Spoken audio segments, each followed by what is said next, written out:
The morning I walked back into Millhaven, Georgia, the azaleas were blooming like nothing had ever gone wrong there.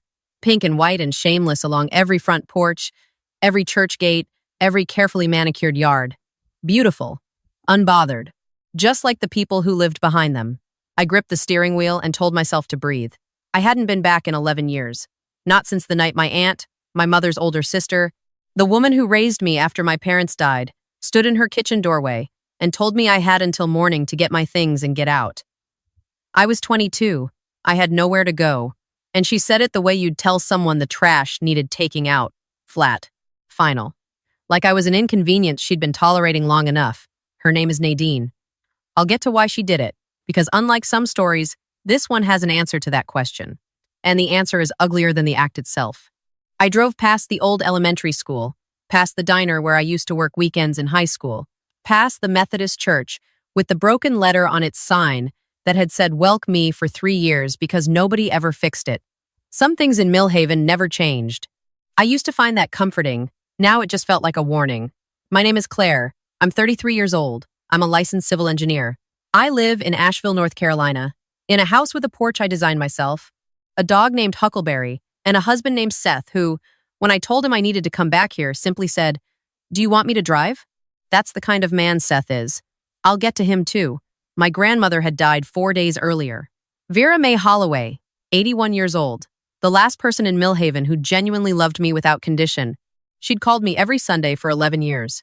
Every single Sunday, without fail, even when Nadine, her own daughter, told her not to. Even when the rest of the family pretended I didn't exist. Grandma Vera called anyway, and she'd say, "Tell me something good, baby." And I always tried to find something, even on the hard weeks. I didn't get to say goodbye. She went in her sleep on a Tuesday, and by Wednesday morning, Nadine had already called the funeral home, arranged the service, and sent word through a cousin that my presence wasn't necessary. Wasn't necessary. Like I was an optional add-on. Like 11 years of Sunday, phone calls meant nothing. Like Grandma Vera hadn't specifically told me 3 months earlier that she wanted me at her funeral, that she'd written it down. She had written it down. I had a copy of that letter in my bag. Seth had driven after all. He knew without me saying it that I shouldn't be alone behind the wheel for 5 hours with all of this sitting on my chest. He'd taken 2 days off work without being asked, packed a bag, put Huckleberry with the neighbor, and had coffee ready at 5 in the morning when I came downstairs, still deciding whether I was going. "You're going," he said simply, handing me the cup. "She told Cousin Deanna I'm not welcome." "I know. Half the town is going to be there." "I know." He looked at me with those steady gray eyes of his. "You have every right to be there, Claire. Your grandmother wanted you there. That's the only thing that matters." What I hadn't told Seth yet, what I was still working up the nerve to tell anyone, was what Grandma Vera had also said in that letter. What else she had written down, carefully, in her looping cursive handwriting, in a document she'd had witnessed by her neighbor and her pastor. I'd find out, at the funeral, that Nadine hadn't told anyone about that part either. She thought she'd buried it along with everything else. She was wrong. Let me tell you about Nadine first, because you need to understand what kind of person she is before any of the rest of this makes sense. Nadine Holloway Pruitt was the oldest of 3 children. My mother, Diane, was the youngest. There was a brother in the middle, Uncle Garrett, who moved to Portland in the 90s and called it Christmas. Nadine was the one who stayed in Millhaven, married a local man, ran the family property, became in her own mind the keeper of the Holloway name. When my parents died car accident, I was 9, it was always going to be Nadine who took me in. Garrett was in no position, emotionally or financially. Grandma Vera was already in her late 60s and not well. Nadine had the house, the means, and everyone assumed the heart for it. For a long time, I thought she did too. She wasn't warm exactly, but she fed me and clothed me and drove me to school and showed up to things she was supposed to show up to. I told myself that was enough. I made myself small and grateful and undemanding. I got good grades. I worked part-time. I tried not to take up too much space. I never understood why there was always something slightly off in how she looked at me. A coolness. A distance she never let close. I chalked it up to her personality. Nadine was not an affectionate woman. I told myself I was lucky to have a roof. The night she threw me out, I had just come home from my college graduation ceremony. I was holding my diploma. I was 22 years old and I had just been the first person in our family to finish a 4-year engineering degree, and I walked through the door expecting, I don't know, something. Not a party, not even a hug, just some acknowledgement. Instead, she was sitting at the kitchen table with a folder in front of her, and she looked up at me the way someone looks at a problem they've finally decided to solve. "There are some things I need to tell you," she said, "and then you need to make arrangements." The folder contained documents about my parents' life insurance policy. A policy that, I would learn that night, had named me as sole beneficiary. A policy worth, at the time of their deaths, $240,000. Money that had been sitting in a trust, managed by Nadine as my guardian, set to transfer fully to me on my 22nd birthday. My 22nd birthday had been 3 weeks earlier. I hadn't known about any of it. She had never told me. And as she sat across that table from me, she explained in the same flat voice she'd used for 13 years that she had used some of it over the years for household expenses, for my upkeep, for the cost of raising someone else's child. The account had $31,000 left. I sat there with my diploma in my hands and I did the math and I couldn't speak. She had taken over $200,000 of my parents' money. Money meant for me. And now that I'd turned 22 and the trust had technically closed, she'd decided it was time to tell me, move me out, and call the matter settled. "You've gotten a good education," she said. "You have what you need to start your life. I think it's time." I want to tell you I flipped that table. I want to tell you I screamed. I did neither. I was 22 and alone and in shock, and I had learned, over 13 years of living in that house, how to become very, very still when I was scared. I packed 2 bags. I drove to a motel. I sat on the edge of the bed, and I called Grandma Vera, and she answered on the second ring, and when she heard my voice, she said, "Oh, baby, she finally told you, didn't she?" Finally, Grandma Vera had known there was a policy. She hadn't known about the withdrawals. When I told her the number $31,000 remaining out of $240,000, she went quiet for a long time. Then she said, "Claire, I am so sorry. I am so deeply sorry. You let me make some calls." I told her not to. I told her I'd handle it. I was 22 and I was furious, and I was also terrified of what a confrontation would cost Grandma Vera's health. She had a heart condition. She was in her 70s. I did not want my crisis to become her emergency. I handled it. It took me 8 months, and a legal aid attorney and a very thin case guardianship accounting laws are complicated, and Nadine had been careful, but I recovered $47,000 in a settlement. Not justice, but enough to finish paying off my loans and put a deposit on a small apartment and keep moving. I did not go back to Millhaven. I finished my licensure exams, got hired by a firm in Asheville, and I kept going. Every Sunday I talked to Grandma Vera. Every Sunday she said, "I'm making things right, baby. I'm getting my affairs in order." I didn't ask what she meant. I figured she meant her will. I figured she was leaving me something small. A piece of jewelry, maybe. Something of my mother's. I did not know what she'd actually done until I was standing in the parking lot of the First Baptist Church of Millhaven, Georgia, watching people file in for her funeral, and my cousin Deanna walked up to me with her arms crossed and her jaw set. "Nadine said you weren't supposed to come." "Grandma Vera wanted me here," I said. She put it in writing. "Claire," Deanna's voice dropped, "you need to understand, this is hard for the whole family. You showing up is going to make it harder." "Then it's going to be harder," I said. I walked inside. Seth fell into step beside me. He had not said a single word during this exchange. He didn't need to. He is 6'2", calm as standing water, and he was wearing his dress uniform. I should explain that. Seth is a JAG officer, Judge Advocate General's Corps, United States Army. He had a case the following week in Atlanta and had his uniforms with him. And when he'd asked me that morning whether to wear civilian clothes or his uniform, I'd said, "Wear what's comfortable." He'd put on the uniform. I didn't think much of it at the time. Millhaven noticed, though. I could feel it as we walked in. We sat in the third pew. I had as much right to a front pew as anyone, but I chose the third because I wanted to see the room, and because I was not there to fight over seating. I was there for Grandma Vera. The service was beautiful. The choir sang Blessed Assurance. The pastor talked about Vera Mae Holloway's generosity and her laugh, and the way she remembered every grandchild's birthday. I held it together through most of it. I lost it briefly when he mentioned that she had a gift for making people feel like they were the most important person in any room. She did have that gift. She used it on me every Sunday for 11 years. Seth put his hand over mine and kept it there. The trouble started at the graveside. We had walked from the church to the small cemetery adjacent to it, the one where 4 generations of Holloways were buried. It was a clear March afternoon, cool and bright. The kind of day Grandma Vera would have said was too pretty for grief. I was standing at the edge of the family cluster when Nadine saw me. She looked at me the way she'd always looked at me when I was a problem to be solved. Then she turned to a man standing just behind her heavyset, wearing a county sheriff's deputy badge, and said something to him in a low voice, and he nodded. The deputy approached me before they'd even lowered the casket. "Ma'am, I'm going to have to ask you to move to the perimeter. Family only at graveside." "I am family," I said. "I'm Vera Holloway's granddaughter." "Ma'am, I have instructions from the next of kin." "The next of kin doesn't determine who attends a burial in a church cemetery," I said. My voice was steady. I had a lot of practice being steady. "I'm not leaving." I saw Nadine watching from 10 feet away. There was something satisfied in her expression, like this was familiar ground, like she had been running this town's arrangements for so long that she'd forgotten arrangements could be challenged. The deputy put his hand on my arm. "Ma'am, is there a problem here?" Seth's voice is not loud. It doesn't need to be. It has a quality that fills whatever space it enters, and it filled that cemetery like it had always been there. The deputy turned. Seth was looking at him with an expression I can only describe as professionally courteous. The kind of courteous that has teeth. "Sir, this is a family matter." "I'm her husband," Seth said, "which makes it my family matter too. What's the legal basis for this request?" The deputy blinked. "The family has asked." "Which family member? Under what authority?" "This is a church property. It's a burial open to the community, and my wife has identified herself as a direct grandchild of the deceased." Seth tilted his head slightly. "So I'll ask again.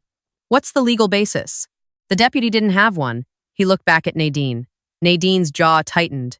She walked over herself. I had not stood this close to her in 11 years. She looked older. She also looked exactly the same, that iron posture, that flat appraising look, that sense of someone who had decided a long time ago that she was the most important person in any room she entered. "You were not invited," she said to me, quietly enough, that only the immediate circle could hear. "You are not welcome here. You have no claim on this family, and you haven't for a long time.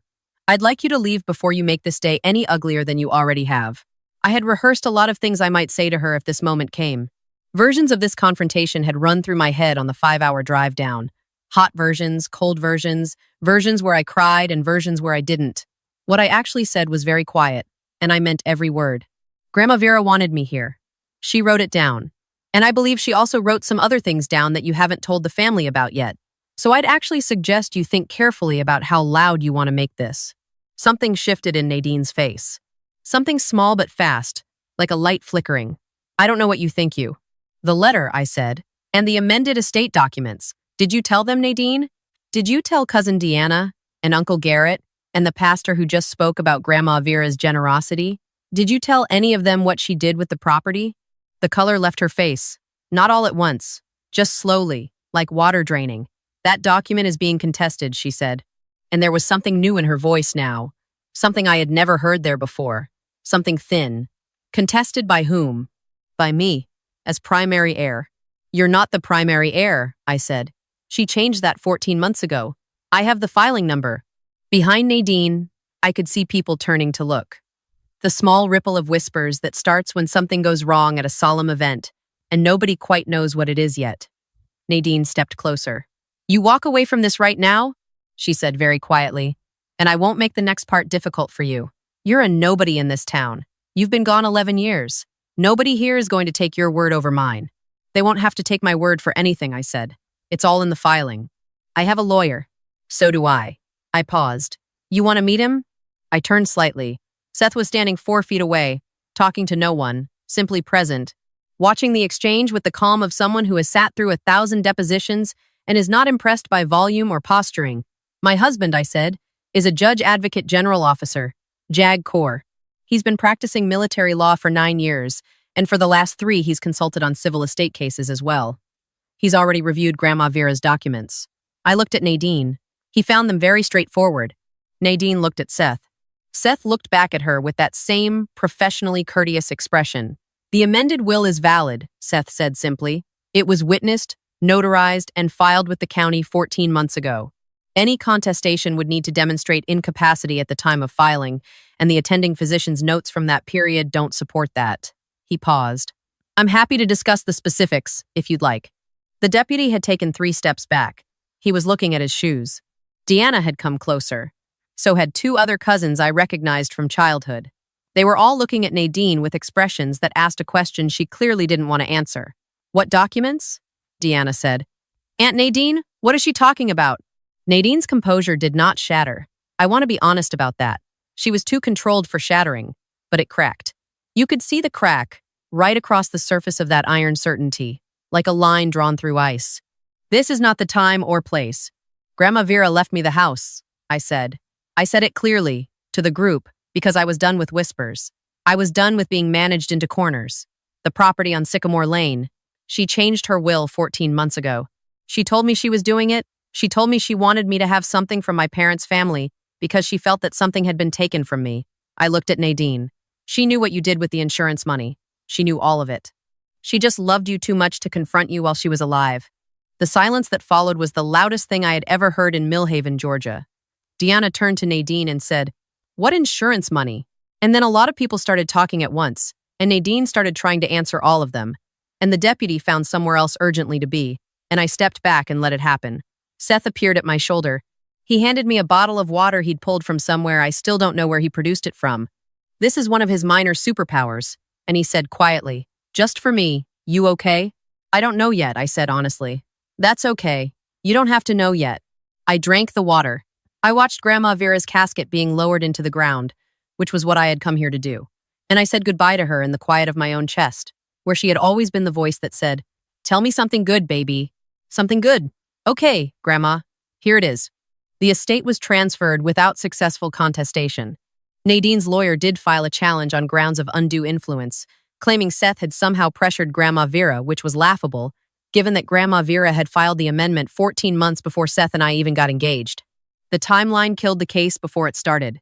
The house on Sycamore Lane is a white craftsman with a wide front porch and an overgrown garden that Grandma Vera loved too much to ever cut back properly. It needs some work. The foundation is settled on the east side, and the kitchen hasn't been updated since 1987. I know exactly how to fix both of those things. I'm not moving back to Millhaven, but I'm going to fix that house up right, and then I'm going to decide what to do with it, on my own timeline, in my own way. Deanna called me 2 weeks after the funeral. She'd done some asking around. The number she'd pieced together what Nadine had taken from my parents' trust over 13 years was closer to the original figure than the $31,000 left over. Deanna was furious in that particular way. People get furious when they realize the person they trusted most has been lying to their whole family, not just to you. "I didn't know," Deanna said. "I want you to know I didn't know." "I believe you," I said. "And I did." "What are you going to do?" I thought about it. I thought about the 19-year-old version of me who worked weekends at that diner to save money for college applications because she didn't know there was a trust fund with her name on it. I thought about the 22-year-old version of me sitting on the edge of a motel bed with 2 bags and a diploma. I thought about every Sunday phone call, every "tell me something good, baby." Every year I spent building a life from the rubble of what she'd taken. "I already did it," I said. I showed up. There's a quote that Seth says sometimes. When we're debriefing a hard day, something he picked up somewhere in 9 years of legal work, the best outcome isn't always the most dramatic one. Sometimes it's just the one where you walk away with what's yours. I walked away with what was mine. A house. A name on a document that said Grandma Vera chose me, deliberately, in writing, when she could have chosen anyone. An answer to the question I'd carried for 11 years, not why Nadine was the way she was, because I'll never fully have that, but why she'd done the specific things she'd done. It wasn't about me. It was never about me. It was about money and resentment, and a woman who convinced herself that being the one who stayed entitled her to take whatever she wanted from the people who left.